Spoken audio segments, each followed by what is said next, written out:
आपका फिर से शाइनिंग स्टार्स विद सावित्री में। मित्रों, जैसा कि आप जानते हैं, हम अपने इस कार्यक्रम में उन बेमिसाल बेशकीमती सितारों को आमंत्रित करते हैं जिनसे प्रेरणा पाकर समाज और देश आगे बढ़ता है। आज के हमारे मेहमान सितारे हैं ICAI के पास्ट प्रेसिडेंट श्री प्रफुल्ल जी छाजेड़, जो कि CA हैं। तो आइए पहले उनका थोड़ा सा परिचय प्राप्त कर लें और फिर उसके बाद हम उनसे बातचीत करेंगे। धन्यवाद। महाराष्ट्र के छोटे से शहर धुलिया से मुंबई आकर अपने डेडिकेशन, अपने प्रोफेशन के प्रति गहरी आस्था और कड़ी मेहनत के बल पर आप 2019-20 के ICAI के प्रेसिडेंट चुने गए। एक ऐसी पोजीशन जहां पहुंचने के लिए न जाने कितने CA चाहते हैं और संघर्ष करते हैं। ये एक बहुत बड़ी उपलब्धि है। आप executive committee of world Congress of accountants के ग्लोबल चेयरमैन हैं। साथ ही आप confederation of Asia and Pacific accounts CAPA के बोर्ड मेंबर भी चुने गए। एट प्रेजेंट यानी अभी फिलहाल आप डायरेक्टर हैं इन संस्थाओं के जिनके नाम मैं बोल रही हूँ: ICAI account research foundation, Indian Institute of Insolvency Professionals of ICAI, ICAI registered wellness organisation एवं एक्सटेंसिबल बिजनेस रिपोर्टिंग लैंग्वेज यानी XBRL इंडिया। इन सभी संस्थाओं के आप डायरेक्टर तो हैं ही, लेकिन वर्तमान में आप ICAI की कई कमेटियों से भी जुड़े हुए हैं। कई नेशनल व इंटरनेशनल ऑर्गेनाइजेशन जैसे SAFA, IFAC, SMP committee, CA world wide, integrated reporting council, SEBI's primary market advisory committee में आपने अपनी सेवाएं दी हैं। और आपको ये जानकर सुखद आश्चर्य होगा कि इन सब के अलावा आप कई धार्मिक, सामाजिक, शैक्षणिक, सांस्कृतिक एवं साहित्यिक संस्थाओं से भी हमेशा जुड़े रहे। उसमें आपकी हमेशा सक्रिय भागीदारी रही। तो हमारे राजस्थान के गौरव हैं श्री प्रफुल्ल जी छाजेड़। नमस्कार प्रफुल्ल जी। नमस्कार सावित्री मैडम, कैसे हैं आप? मैं एकदम बढ़िया हूँ, आप मजे में? एकदम अच्छे हैं। चलिए, मैं आपके इतने सारे अवार्ड और इतनी बड़ी बड़ी पोजीशन जब मैंने आपकी देखी तो मुझे दो पंक्तियां कहने का मन होता है कि है वही सुरमा इस जग में, है वही सुरमा इस जग में जो अपनी राह बनाता है। कोई चलता पद चिन्हों पर, कोई पद चिन्ह बनाता है, कोई पद चिन्ह बनाता है। तो आप धन्यवाद बनाने वाले व्यक्ति हैं। और मैं आपको कहती हूँ कि राजस्थान के लाडले सपूत, बहुत प्रभावी वक्ता, खुशदिल, मस्त, हंसमुख और कार्य में एकदम दक्ष आज हमारे बीच हैं ICAI यानी institute of chartered Accountants of India के पास्ट प्रेसिडेंट प्रफुल्ल जी छाजेड़। सर, आपका बहुत बहुत स्वागत है, बहुत बहुत स्वागत है। एक बात मैं कहना चाहती हूँ, देखिए प्राचीन काल में क्या होता था कि आदमी अपना घर बार, अपना सारा वैभव, खाना पीना छोड़कर दूसरों के दुख अपने सिर पर ले लेता था, दूसरों की परेशानियों को अपना मान लेता था। तब उसे ऋषि मुनि कहा जाता था और आज के जमाने में उसे चार्टर्ड अकाउंटेंट कहा जाता है, क्योंकि आप लोग सारी परेशानियां खुद ओढ़ लेते हैं। तो आपने जो एक साल एज अ प्रेसिडेंट इंस्टीट्यूट में गुजारा, इतना शानदार रहा, जानदार रहा और आपने इतने बढ़िया काम किए कि वो बिल्कुल यानी किसी के भी जेहन में उतर जाता है। तो सबसे पहले मैं आपसे ये जानना चाहूंगी कि आपके कार्यकाल में आपने ऐसे कौन से काम किए और क्या परिवर्तन आपने लाया इंस्टीट्यूट में? सर्वप्रथम मैं आपको बहुत धन्यवाद देता हूं कि आज इस शो पे आपने मुझे आने का मौका दिया और आपके माध्यम से मैं और भी कई लोगों के साथ में जुड़ जाऊंगा, इसका मुझे पूरा विश्वास है। बात जी आती जी है कि मेरे इंस्टीट्यूट के प्रेसिडेंट बनने की, तो मैं आपको एक बात बता देता हूं। मैं तो एक छोटा सा व्यक्ति हूं, लेकिन मुझे इस राह पे कई बहुत सारे सीनियर चार्टर्ड अकाउंटेंट्स का और मेरे दोस्तों का जो सहयोग मिला, मुझे लगता है कहीं ना कहीं उस प्यार की वजह से मैं इस मुकाम तक पहुंच सका। जब आप इस मुकाम पे पहुंचते हो, नेचुरली आप थोड़े क्राउड से ऊपर होते हो और कहीं ना कहीं जी आपको लीडरशिप पोजीशन में बहुत लोगों से मिलने का मौका मिलता है, बहुत चीजों को नजदीक से देखने का मौका मिलता है। तो मुझे पिछले साल एक सौभाग्य प्राप्त हुआ, जो institute of chartered Accountants of India है, जो अंडर एक्ट ऑफ पार्लियामेंट बनी है, 70 साल पुरानी एक भारत में एकमात्र संस्था है जिसके पास में ऑडिटिंग का लाइसेंस है। तो इस ऐसी संस्था का मुझे प्रेसिडेंट बनने का मौका मिला। तो जैसे अगर मैं मेरे प्रोफेशन की बात करता हूं, तो उसमें करीब 7 लाख स्टूडेंट है और करीब 3 लाख से ज्यादा मेंबर है जो फुल फ्लेज चार्टर्ड अकाउंटेंट्स है। इसका हम कंपोजिशन देखेंगे तो करीब 80,000 मेरी चार्टर्ड अकाउंटेंट फीमेल मेंबर्स भी है। तो ये प्रोफेशन बड़ा एक डायनामिक है, जिसमें बहुत सारे यंगस्टर्स भी है, फीमेल चार्टर्ड अकाउंटेंट्स भी है, बहुत सारे सीनियर चार्टर्ड अकाउंटेंट्स भी है। तो मैंने जब कार्यभार संभाला, तब इन परिस्थितियों में बहुत सारी चीजें और सरकार को day by day chartered accountant profession से एक एक्सपेक्टेशंस होती थी। कहीं ना कहीं हम लोगों ने उस सारी चीजों को लिस्टिंग किया और उसको करने की कोशिश करी। 2 या 3 चीजें मैं आपको बताता हूं कि जो मेरे काफी दिल के अजीज है और जो मैंने करने की कोशिश करी। सबसे जी पहले हमने हब बनाया। अगर आप चार्टर्ड अकाउंटेंट प्रोफेशन को देखोगे, तो इसमें जो स्टूडेंट होता है, कोई कॉलेज नहीं होती हम लोग की, वो अपने गांव में भी कोई सीए के अंडर में आर्टिकलशिप करके ट्रेनिंग ले सकता है। और वो जो कोई सीए होते हैं, वो जो छोटे शहरों में भी अपनी प्रैक्टिस करते हैं। अब बड़ी कॉन्फ्रेंसेस, बड़े सेमिनार्स तो नॉर्मली मुंबई में या मेट्रोज में होते थे, तो उन लोगों तक वो अप टू डेट नॉलेज पहुंचना चाहिए। इसके लिए मेरी एक बहुत दिल से इच्छा थी, बिकॉज मैं खुद भी एक छोटे से शहर से आया हूँ एंड मुंबई में आके फिर सेटल हुआ हूँ। तो मुझे हमेशा लगता था कि उन लोगों का नॉलेज इंप्रूवमेंट के लिए हम क्या कर सकते हैं। तो हमने एक डिजिटल लर्निंग हब बनाया, जिसमें मेंबर्स के सामने सारे ऑडियो वीडियोस ऑफ अच्छे अच्छे स्पीकर के हैं, लोग मेंबर वहां पे डाउनलोड कर सकते हैं। अनफॉर्चुनेटली कह दीजिए या कोई भी कारण हो जाए, अब हम कोविड के सिचुएशन में आ गए और ये जो डिजिटल लर्निंग हब का सपना जो मैंने लास्ट ईयर देखा था और उसको एग्जीक्यूट किया था, आज वो पूरे प्रोफेशन में एक इतना कारगर साबित हो रहा है कि हमारी उसमें बहुत रोज वेबिनार सेमिनार्स करने में हो रही है। तो मुझे रोज लगता है कि मैं और मेरी टीम ने सबसे अच्छा सबसे बड़ा काम किया होगा, तो ये एक चीज करी है। दूसरी हमने क्या करी है कि जैसे आप बता रहे थे कि चार्टर्ड अकाउंटेंट के सर पे सब चीज का बोझ होता है, नेचुरली ये बोझ जी जी कंप्लायंस रिलेटेड होता है। तो हम लोगों का नॉलेज भी उतना अप टू डेट होना चाहिए। अब टिपिकल चार्टर्ड अकाउंटेंट्स अलग अलग एरियाज में भी प्रैक्टिस कर रहे हैं, कोई फॉरेंसिक ऑडिटर बनना चाहता है, कोई विदेश में जाना चाहता है, तो आईसीएआई बहुत सारे सर्टिफिकेट कोर्सेज रन करती है। तो लास्ट ईयर हमने एक डिसीजन लिया, अक्रॉस बोर्ड, चाहे उसमें हमको फायदा होगा नुकसान होगा, बिलो कॉस्ट जाएंगे, तो भी सारी सर्टिफिकेट कोर्सेज की फीस 30% से हमने कम कर दी। उद्देश्य यही था कि सारे चार्टर्ड अकाउंटेंट्स को एक नॉलेज अगर लेना है तो वो कर सकते हैं। तो मुझे लगता है ये 2 चीजें थी। तीसरी एक चीज जो मेरे बहुत मैंने when I was at the regional level एक चीज शुरू करी थी, विमेन एम्पावरमेंट की। क्योंकि क्या होता है, जी नेचुरली इंडियन सोसाइटी में लड़की की शादी होने के बाद में वो अलग शहर में या अलग परिवार में जाती है, उसकी इनिशियल ईयर्स में प्रायोरिटीज जो होती है वो वर्क लाइफ बैलेंस को रिलेटेड उसके काफी इश्यूज होते हैं। तो मेरी जो चार्टर्ड अकाउंटेंट बहनें हैं जो जिन्होंने सीए का कोर्स किया, जब शादी होती है और स्पेशली जिनके हस्बैंड चार्टर्ड अकाउंटेंट्स नहीं है, उनको थोड़ी दिक्कत होती है। तो हम लोगों ने कुछ फ्लेक्सी आवर्स में उनके लिए कुछ कर सकते हैं क्या, उनके लिए कुछ ट्रेनिंग कर सकते हैं क्या, उनको हम बाकी के हमारे जो कोर्सेस है उसमें as a faculty training programme, तो ये 2-3 चीजें करने का हमने प्रयास किया। तो इस तरह से ये प्रोफेशन बड़ा डायनामिक है, रोज नई चीजें होती है, टीम बड़ी अच्छी होती है, तो आपको भी काम करने में मजा आता है, तो वो हम लोग हमेशा करते हैं। बहुत बढ़िया बात है, वुमेन एम्पावरमेंट के लिए आपने बात की। मुझे तो याद आता है कि मिस यूनिवर्स और चार्टर्ड दोनों में एक ही समानता है, दोनों फिगर के प्रति बहुत अलर्ट रहते हैं।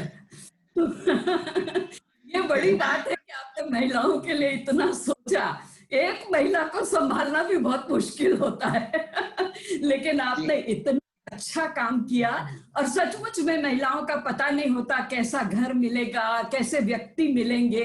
तो बेचारी सीए करने के बाद मन ही मन कभी कभी कुढ़ती कि मैं इतना पढ़ी लेकिन मुझसे नहीं हो रहा है। तो ये जो आपने काम किया बहुत अच्छा किया। और अब एक ज्वलंत प्रश्न ला रही हूँ आपके सामने जो कभी भी उत्तर नहीं मिलता। देखिए, सीए की परीक्षा विश्व की बहुत कठिन परीक्षाओं में से एक है। 5-5, 6-6 साल तक बच्चे एग्जाम देते रहते हैं, और कभी कभी आप और बेटे दोनों एक साथ एग्जाम देते हैं, ऐसे भी उदाहरण है। मैं तो कहती हूँ आपकी सीए की एग्जाम है जिसका सागर जितना कोर्स है। बड़े बड़े समुद्र होते हैं ना, उतना बड़ा सागर जितना कोर्स है। नदियों जितना पढ़ पाते हैं, नदियों जितना पढ़ पाते हैं, बाल्टी जितना याद रहता, मग जितना लिख पाते हैं, और चुल्लू भर नंबर आते हैं, डूब के मर जाते हैं। चुल्लू भर नंबर आते हैं, डूब के मर जाते हैं। तो प्रफुल्ल जी, आज आप पकड़ में आए हैं। एक बात कहना चाहती हूँ बहुत सारे सीए स्टूडेंट्स की ओर से, 39/4 जो आपने अमेंडमेंट आज तक नहीं किया। कितने बच्चे इस परीक्षा में फेल हो जाते हैं। ठीक है, आप रीचेकिंग का ऑप्शन देते हैं। अब रीचेकिंग करते तो क्या करते, खाली नंबर जोड़ते हैं। बच्चे ने अगर सही आंसर लिखा है तो भी उसको नंबर नहीं मिलता। इससे क्या होता है, देखो, घर वाले, समाज वाले तो उसको हे नजरों से देखते हैं, खुद बेचारा अपनी नजरों में गिर जाता है। और मैं बताऊं, कितने ही बच्चों की सगाइयां इसलिए कैंसिल हो गई क्योंकि उसने सीए पूरा किया ही नहीं। तो आपको क्या हक है किसी की सगाई, किसी का संबंध तोड़ने का? आपके एग्जाम के लिए आदमी शादी भी ना करे, ये गलत है। आप कुछ अमेंडमेंट तो आपको लाना ही पड़ेगा। चलिए, आपने बहुत बड़ी एक अच्छी बात करी है और मैं इसका जवाब आपको देता हूँ। शायद आपको भी पता होगा, आदमी के पास अगर कुछ नहीं भी है लेकिन सीए की डिग्री है तो भी उसकी है ना शादी तो बहुत बढ़िया हो जाती है। सीए फाइनल में भी अगर बच्चा चला जाए ना तो भी सबको, पूरे परिवार को विश्वास होता है। तो सीए की वजह से किसी की शादी टूटती नहीं है। पहला तो ये फंडामेंटल एकदम क्लैरिटी है। उसके बाद में आते हैं कि एक जो आपने मूलभूत प्रश्न है जो कई स्टूडेंट के नजदीक का भी है, दिल का भी है। मैं आपको एक थोड़ा सा प्रोफाइल, आपको एग्जाम सिस्टम आईसीआई की क्या होती है। हम लोग हर 6 महीने में, मई महीने में और नवंबर महीने में एग्जाम कंडक्ट करते हैं। हम लोग की फाउंडेशन, इंटरमीडिएट और सीए फाइनल, ऐसी 3 एग्जाम होती है। इसमें करीब करीब 3 से 3.5 लाख स्टूडेंट हर 6 महीने में एग्जाम देते हैं। बराबर है। जब बच्चे इतनी संख्या में होते हैं, जब वो पेपर लिखते हैं, मैं आपको एक छोटा सा सवाल, मतलब सवाल नहीं लेकिन एक कहना चाहूंगा कि मान लीजिए कोई भी एक आंसर शीट है आपके और हमारे सामने, और हम वो आंसर शीट को 8 एक्सपर्ट्स को पढ़ने के लिए या मार्किंग करने के लिए, चेक करने के लिए देता हूं। तो मैं 100% आपको बताता हूं, कोई 52 मार्क देगा, कोई 54 मार्क्स देगा, कोई 48 मार्क्स देगा। तो वो सातों के सातों ऑनलाइन सामने भी चेक करेंगे तो भी कोई 52 की, सातों की एवरेज नहीं आएंगी। इसका मतलब क्या है कि जहां डिस्क्रिप्टिव टाइप क्वेश्चन है वहां थोड़ा तो फेर पड़ेगा। मान लीजिए मैं आपको पूछूंगा कि मैं आपको कैसा लगता हूँ, आप बोलोगे आप मुझे 80%, 90% अच्छे लगते हो, लेकिन किसी और को पूछूंगा वो बोलेगा 95 है। तो ये जो परसेप्शन थोड़ा सा जो डिस्क्रिप्टिव टाइप क्वेश्चन में होता है ना, वो होता है। लेकिन बच्चे हमारे ही हैं, हमारे बहुत दिल के करीब है। तो मैंने एक लास्ट ईयर और भी बच्चों के लिए हम लोगों ने काउंसिल एक डिसीजन लिया। For the first time in the history हम लोगों ने ये जो बच्चों का एक एक्सपेक्टेशन गैप जिसको बोल दीजिए, या नेचुरली है, जब इतना पढ़ने के बाद में उसको लगता है कि मैंने जो लिखा उसके मार्क्स मिलना चाहिए, absolutely nothing in wrong in that. तो हम लोगों ने first time in the history CA final, CA intermediate में भी सब्जेक्ट्स में 30 मार्क्स के ऑब्जेक्टिव टाइप क्वेश्चन डाले हैं। मतलब या तो तीन चॉइस में से आपको ए बी सी जो सही है वो आपको लिखना है, तो उसमें 100 आउट ऑफ 100 आपको मार्क्स मिलेंगे। तो चलो 100 मार्क का डिवाइड करूं तो बच्चे को 30 मार्क की अब गारंटी है कि वो उसका बराबर होगा। सेकंड और बहुत इंपॉर्टेंट जो करी स्टूडेंट्स के लिए, हमने पूरे आंसर में स्टेप वाइज मार्किंग डाल दिया। मतलब एक आंसर के, मान लीजिए 3 पैराग्राफ में आंसर है और 6 मार्क का क्वेश्चन है और 2-2 मार्क का जो भी मॉडल आंसर बनेगा वो हिसाब से। तो अगर उसको जो एग्जामिनर होते हैं उनको अब स्टेप वाइज मार्किंग देना होता है। अब वो ऐसे नहीं कि ये क्वेश्चन में 6 में से मैंने 3 दे दिए या 4 दे दिए, नहीं, आपको हर स्टेप में 2 में से कितने मार्क्स है वो आपको देना। तो we have introduced the concept of step marking also. अगर कोई स्टेप में मार्क्स नहीं है, बच्चे को पूरा अधिकार है, वो आंसर शीट वापस भेज सकता है और वो फिर से रिकरेक्ट होती है। तो जो हिस्टोरिकली खाली रीटोटलिंग होती थी, आज भी वो रीटोटलिंग होती है, लेकिन स्टेप वाइज मार्किंग अगर नहीं है तो फिर से दोबारा चेक होगा। Point number 1। ऑब्जेक्टिव टाइप में क्वेश्चन में उसको जो आउट ऑफ आउट 100 मार्क्स मिलना है तो वो पूरे के पूरे मार्क्स मिलने की उसकी पूरी शक्यता वो बढ़ जाती है। तीसरा हमने क्या किया, पहले ये बच्चों की कॉपीज जो होती थी वो सारे एक्सपर्ट्स के यहाँ चेक होने जाती थी, वो आने में जाने में जो टाइम लगता था, हम लोगों ने अभी पूरा का पूरा आईसीआई का जो जितना पूरे एग्जाम का सिस्टम है करीब करीब 80% आज की तारीख में वो डिजिटल चेकिंग पे आ गया है। इसका मतलब क्या है कि जो एग्जामिनर्स जो होते हैं हम लोग के, वो अपने सिस्टम में जब लॉगिन करते हैं उनको रैंडम एक कोई पेपर स्कैन हुआ सामने आता है, उनको वहां पर ही वो चेक करना है। तो वो चेक करने से क्या होता था कि जो अंदर तो मार्क्स दे दिए, बाहर टोटलिंग की एरर हो जाती थी, वो ऑटोमेटिकली अब सिस्टम इज टेकिंग केयर।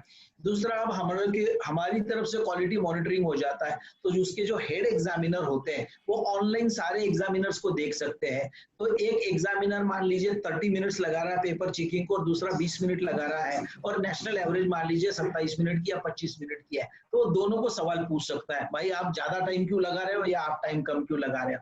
तीसरा, उनके जो आंसर शीट्स है वो अब ऑनलाइन, जैसे वो उन्होंने बटन दबाया कि मैंने ये पेपर चेक कर लिया, वो हेड एग्जामिनर को भी अवेलेबल हो जाता है। वो टेस्ट चेक बेसिस पे उसको भी चेक कर लेते हैं कि भाई साहब आपका ठीक नहीं चल रहा है, आपको ये मार्क्स कम दे रहे हो या आप मार्क्स ज्यादा दे रहे हो। कहीं ना कहीं क्या है ना मैडम, आपने जो बात अब करी थी कि सागर जितना इसका सिलेबस है और मार्क्स तो आते हैं, सुन लो फंडामेंटल एक एनालिसिस बताता हूँ। हम लोग है ना, अंडर एक्ट ऑफ पार्लियामेंट बड़ी जिम्मेवारी की यह संस्था है। जिस दिन एक चार्टर्ड अकाउंटेंट बन जाता है, अगर वो सीओपी लेता है, सर्टिफिकेट ऑफ प्रैक्टिस लेता है, वो 1000 से लगा के 1 लाख, 10 लाख, 20 लाख की भी बैलेंस शीट साइन कर सकता है। तो सोसाइटी को है ना एक बहुत भरोसा होता है। जिस तरह से अगर कोई मान लीजिए कोई डॉक्टर है, वो ठीक से पढ़ा नहीं है और उसके पास अगर हम गए तो वो गलत ट्रीटमेंट दे सकता है, तो कहीं ना कहीं ये प्रोफेशनल स्टैंडर्ड पे हम इसको इंटरनेशनल लेवल पे इसको बेंचमार्किंग करके लेते हैं। एक चीज में आपने सवाल पूछा है और दिल से बिल्कुल इसका जवाब देता हूं, हम लोग कभी भी किसी के मार्क्स कम नहीं करते। हम बच्चों के फेवर में, अगर मान लीजिए कोई कारण से वो आउट ऑफ सिलेबस क्वेश्चन आ गया या बाय मिस्टेक उसमें कहीं पे थोड़ी एरर हो गई, तो उसके जो अप्रोप्रिएट मार्क्स बढ़ाने के होते हैं, तो we only do positive moderating, we never do the negative moderating. तो कहीं ना कहीं जो स्टूडेंट्स है वो हम लोग के फैमिली के पोर्शन है, तो बच्चों को डरने की जरूरत नहीं है। आपने कहीं बताया 5 साल वाले स्टूडेंट है, मैं आपके शो पर ऐसे कई सारे सीएस को मैं धीरे धीरे, जैसा शो तो ये बहुत सालों तक चलता रहेगा और आपकी पॉपुलैरिटी इतनी है कि ये तो दिन बे दिन बढ़ना ही है। मैं आपको ऐसे रैंक होल्डर्स भी दूंगा जो फाउंडेशन, इंटर और फाइनल तीनों में रैंक आई है। अगर कहीं ये नसीब का चक्कर होता तो आपको एक जगह रैंक आ जाती, दूसरी जगह कैसे आती है। मेरे पास तो एक ऐसा एग्जाम्पल है जिसने सीए के तीनों एग्जाम में इंडिया में फर्स्ट रैंक लाई है, तीनों एग्जाम में।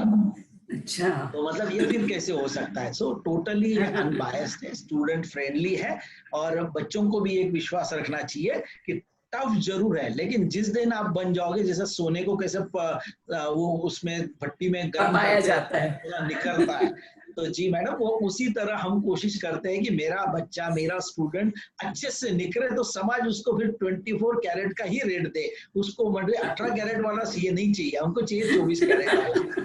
तो ये बड़ी मजेदार है, बढ़िया बात। तो ये सारे प्रिविलेज है, नजदीक से देखने भी मिलता है कि हम कितना काम कर रहे हैं। बहुत बढ़िया बात। आप सब अपने बच्चे समझते हैं, सबको सब पास हो, ये आपका मानना है, ये कितनी अच्छी बात है। लेकिन आप पेरेंट्स को बोल दीजिए भाई इसके लिए सगाई वगाई मत तोड़ो। मुझे लगता है उसमें सावित्री कोचर जी का जो वीडियो है ना, वो गेम चेंजर होगा। उसमें प्रफुल्ल चाजड़ कुछ नहीं कर पाएगा। बहुत अच्छी समाज बात के साथ जो आप भी जुड़ सकते हो, मैं नहीं जुड़ पाऊंगा। नहीं, जरूर अब सब लोग मान जाएंगे।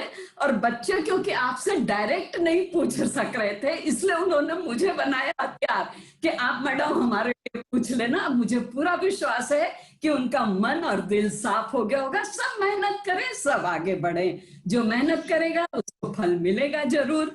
हमारे बाजू में तो एक लड़का है, 2 साल क्या फेल हुआ, उसने बल्ब बनाने की फैक्ट्री डाल दी और नाम रखा बल्ब।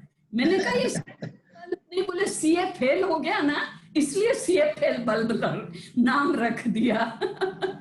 तो बच्चे दिमाग लगाते हैं। अच्छा, एक और चीज मैं पूछ रही थी, अभी देखिए इकोनॉमी में देश की कितना बूम आ गया, कितनी प्रॉब्लम आ गई और बहुत सारे ऐसे झंझटें। तो आप क्या सोचते हैं एज अ सीए कि कोविड के बाद क्या फ्यूचर होगा एक सीए का और इस प्रोफेशन का?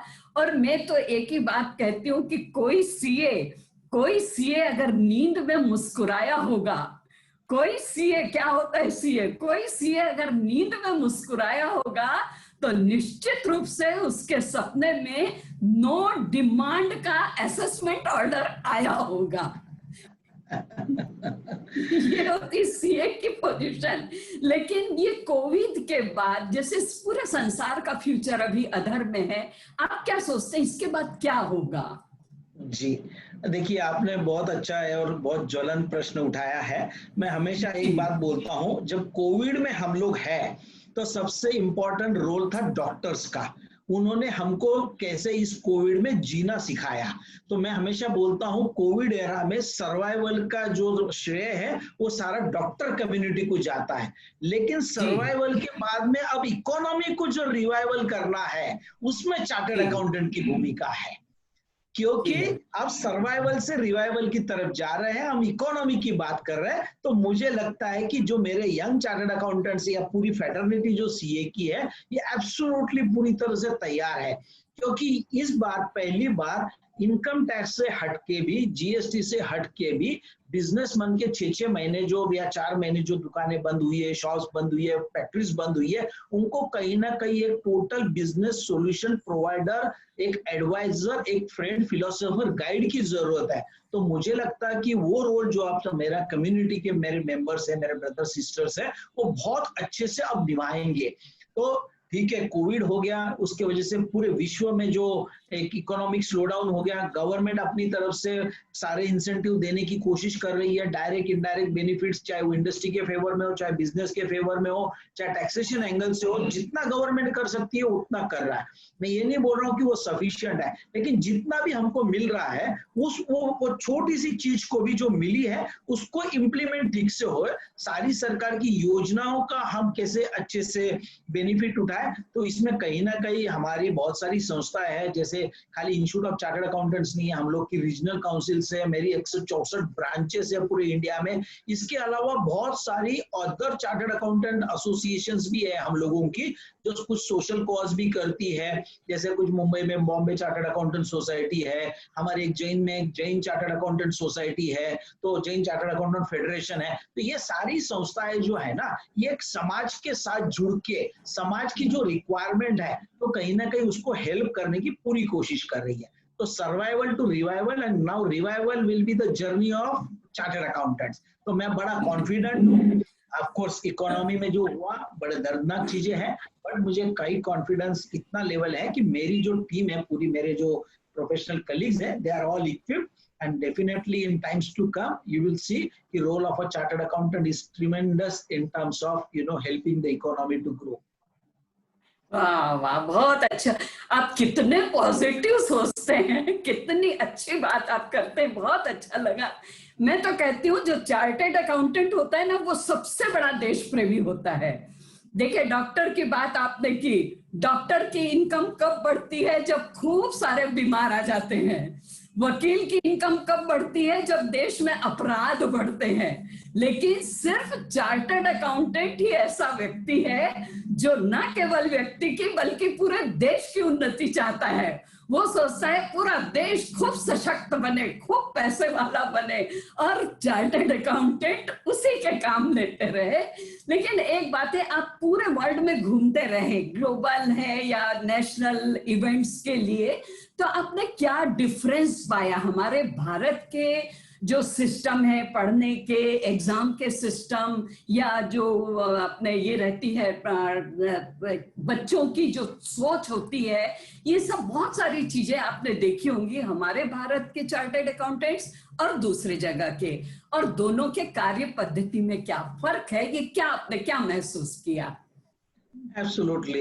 अगर मैं पूरी एजुकेशन सिस्टम की मैं बात करूं, और मैं फॉर्चुनेटली मतलब पिछले 2 सालों में काफी पूरे वर्ल्ड के अलग अलग ऑर्गेनाइजेशंस में काफी मेरा डायलॉग भी हुआ। जो एक फोकस जो होता है ना हम लोग के यहाँ पर, क्या है ना, थोड़ा सा ऑफ लेट इन सालों में बच्चों का एक माइंड क्या है कि मैं जल्दी से सीए कैसे बनूं, फास्ट ट्रैक मोड पे भागना चाहता है, और एक शांति से रिसर्च करके पढ़ाई करके पास होना चाहिए।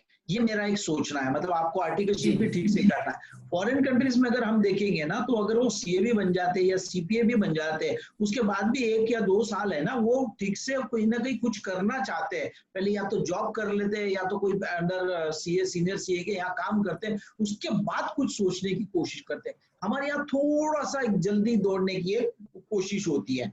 पॉइंट नंबर 1 वो देखा।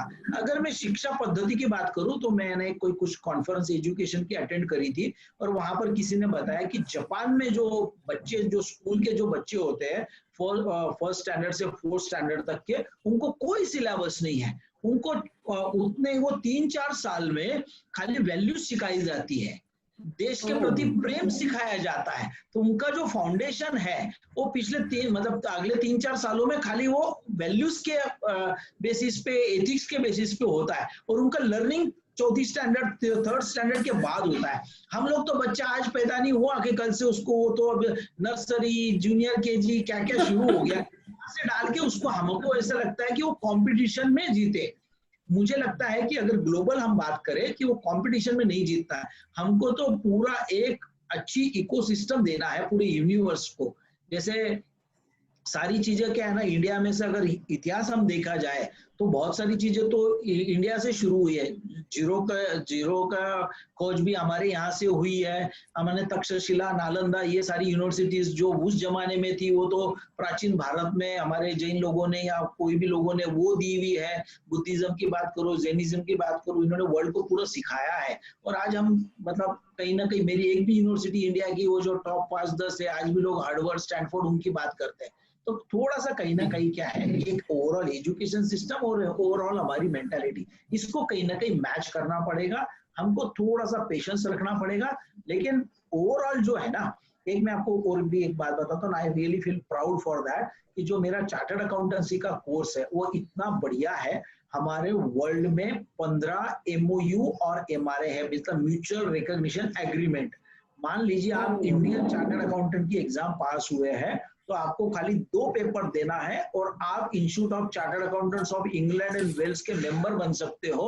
आप सीपीओ ऑस्ट्रेलिया के मेंबर बन सकते हो। जबकि अगर उनको आना है तो किसी को 4 पेपर देना है, किसी को 5 पेपर देना है। तो मतलब जो सीए का कोर्स करिकुलम जो हमने 1 मिनट पहले बात कर रहे थे, थोड़ा टफ है, लेकिन it is benchmark against the global standards also. तो सीए का तो बढ़िया है, खाली थोड़ा हम लोग को फोकस रिसर्च की तरफ। It is not only CA but even for the students also I will like to convey कि थोड़ा रिसर्च बेस्ड, थोड़ा एनालिटिकल माइंड अगर हम करेंगे तो मुझे लगता है कि we are still with the global things. ऐसे आप देख लो, वर्ल्ड के सारी कंपनी के सीईओ, सीएफओ जो है इंडियन ही है, चाहे वो माइक्रोसॉफ्ट हो, चाहे वो गूगल हो, चाहे वो कोई भी नासा के बहुत सारे साइंटिस्ट हो, तो इंडिया में है। लेकिन वो इंडिया में कुछ लोगों तक है, उसको अपने को पूरा मास लेवल पे लेके जाना चाहिए। वाह, बहुत अच्छी बात है, इतना फैलाना है। लेकिन देखिए, एक बार मोदी जी ने अपने भाषण में कहा था, मुझे याद आता है कि बी फॉर फर्म, जो इतनी बड़ी फर्म है, खाली 4 ही है पूरे वर्ल्ड में। तो अपने इंस्टीट्यूट में, अपने इंडिया में क्या ऐसी फर्म नहीं बन सकती? क्या पॉसिबिलिटी है, या क्यों नहीं हम बनाते, जबकि वहाँ इंडियंस ही ज्यादा है और इंडियंस की बुद्धि का हम मानते हैं। तो इस फील्ड में आप लोग क्या काम करना चाह रहे हैं या क्या कर सकते हैं। एब्सोल्युटली, ये भी एक बड़ा इम्पोर्टेंट इशू है। और कहीं ना कहीं एक मिनट के लिए हम अगर बिग फोर की बात नहीं भी करें, खाली इंडियन चार्टर्ड अकाउंटेंट्स की बात करें, तो इतनी सारी टेक्नोलॉजी आ रही है, इतने सारे नए कानून आ रहे हैं। तो आज जो पहले का फॉर्मेट था कि इंडिविजुअल सीए फर्म या एक या दो पार्टनर की फर्म, वो अब वैलिड नहीं होगा फ्यूचर में।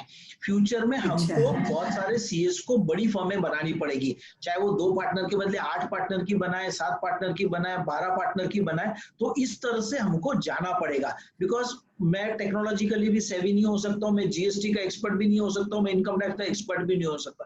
तो कहीं ना कहीं हमको सबको कंसोलिडेट करना है। तो आईसीआई की तरफ से अभी एक हम लोगों की एक टीम बनी हुई है अभी, जिसपे हम बहुत एक्टिवली न्यू नेटवर्क गाइडलाइंस, कि पहले हम 2 आदमी पार्टनर बने, उसके पहले कहीं ना कहीं नेटवर्किंग करते हैं, फिर पार्टनरशिप की तरफ कन्वर्ट करते हैं। तो मुझे लगता है अगले कुछ दिनों में वो नेटवर्क गाइडलाइंस भी आ जाएंगी। अब आ जाती है बात इंटरनेशनल। तो ये जो बिग फोर्स वगैरह है ना मैडम, ये है ना, ये कई मतलब आज इसको 50 साल 70 साल पुराना इतिहास है, तब से ये सारे बने हुए हैं।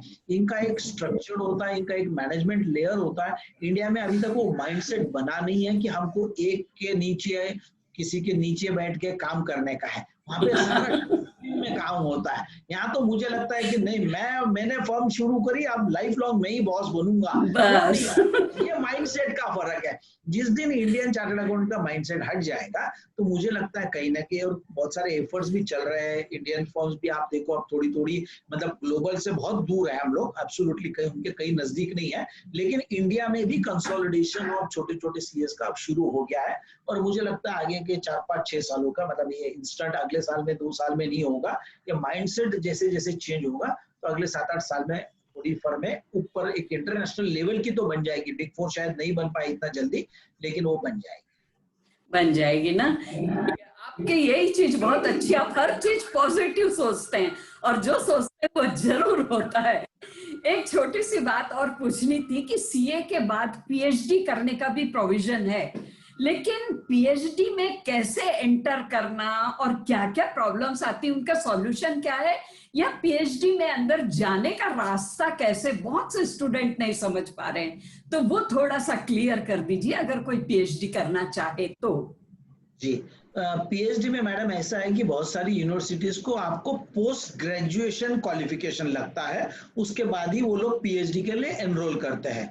हमने भारत में करीब करीब 100 से ज्यादा यूनिवर्सिटी के साथ में आईसीआई का टाई अप हो चुका है, जिसमें जो सीए की डिग्री है they are recognised as a post graduate equivalent. तो जो चार्टर्ड अकाउंटेंट है, वो अगर वो 100 से ज्यादा जो यूनिवर्सिटी, कोई भी यूनिवर्सिटी में जाके अगर पीएचडी करना चाहता है, तो he is welcome to do that particular thing.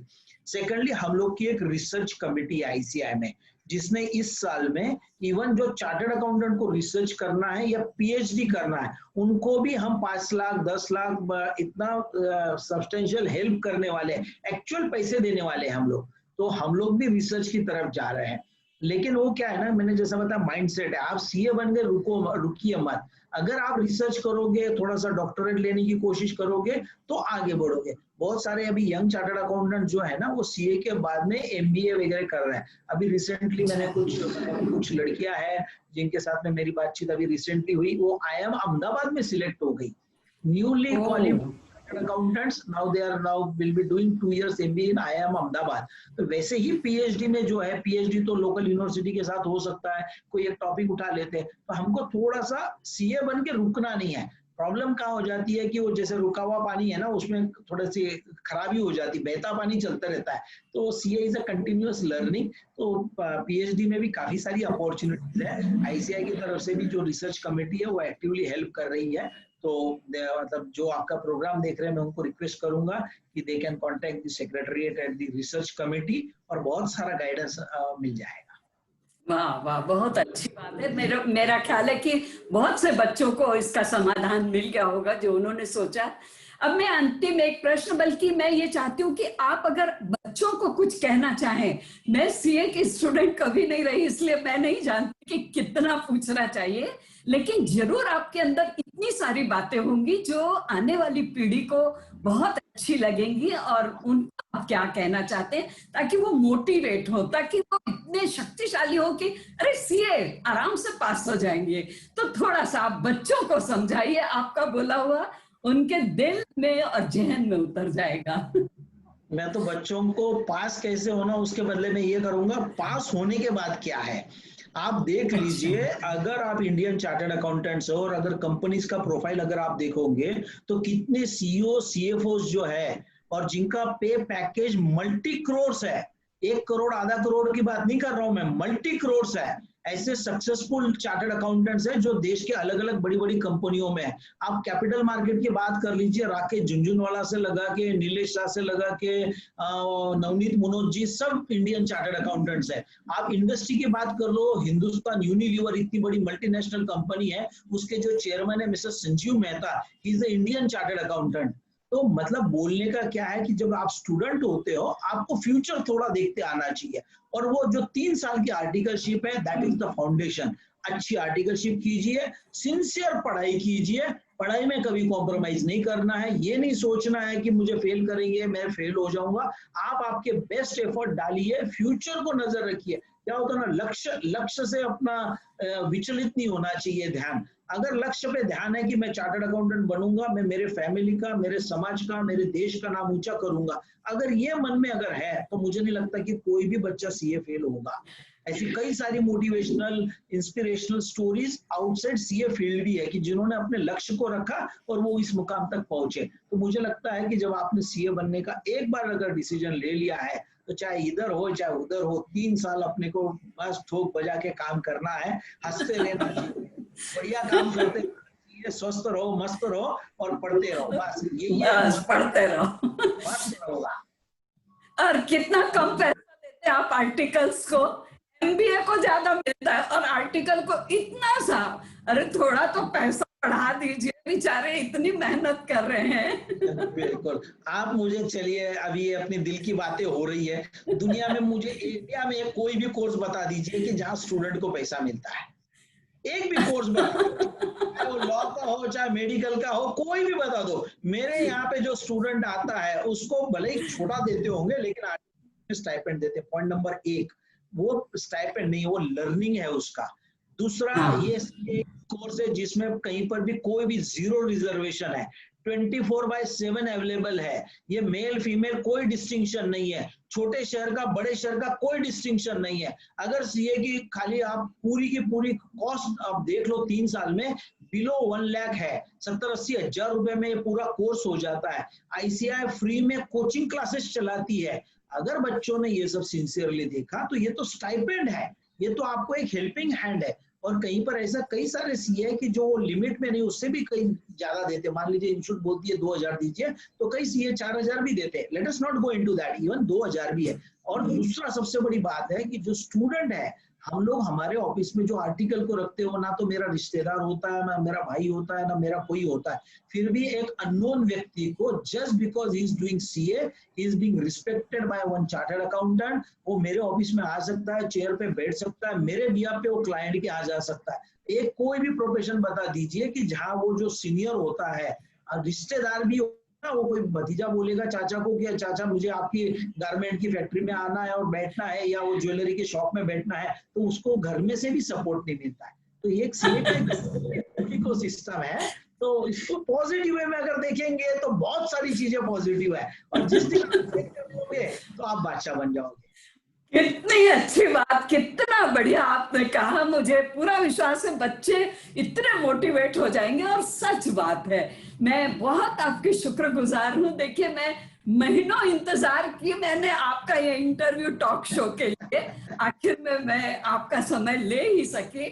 तो इतना अमूल्य समय आपने इतनी व्यस्तता के बाद भी दिया, बहुत अच्छा लगा। मन तो नहीं हो रहा है कि आपसे बातों का सिलसिला बंद हो, लेकिन समय की भी गरिमा होती है। मैं बहुत आभारी हूँ आपकी कि आप मेरे शो में आए और आपने 4 चांद लगा दिया। चलिए, अंत में मैं भी एक आपको धन्यवाद के साथ एक बात बताता हूँ। आपने कहा आपने महीनों तक देखा कि प्रफुल्ल छाजेड़ कब अवेलेबल होगा। मैं तो जैसे स्टूडेंट था, छोटा था, मैंने कई प्रोग्राम्स में आपको देखता था, और जब आपकी वाणी सुनता था तो मुझे आज तो कहीं अपने आप पे विश्वास नहीं है कि मैं आपके साथ 1 to 1 इस शो के सही, लेकिन आपके साथ 2 शब्द मिलाने की कोशिश तो करा, बिकॉज आप हमेशा डायस पे होती थी और हम हमेशा ऑडियंस में होते थे। बड़ा अच्छा लगा।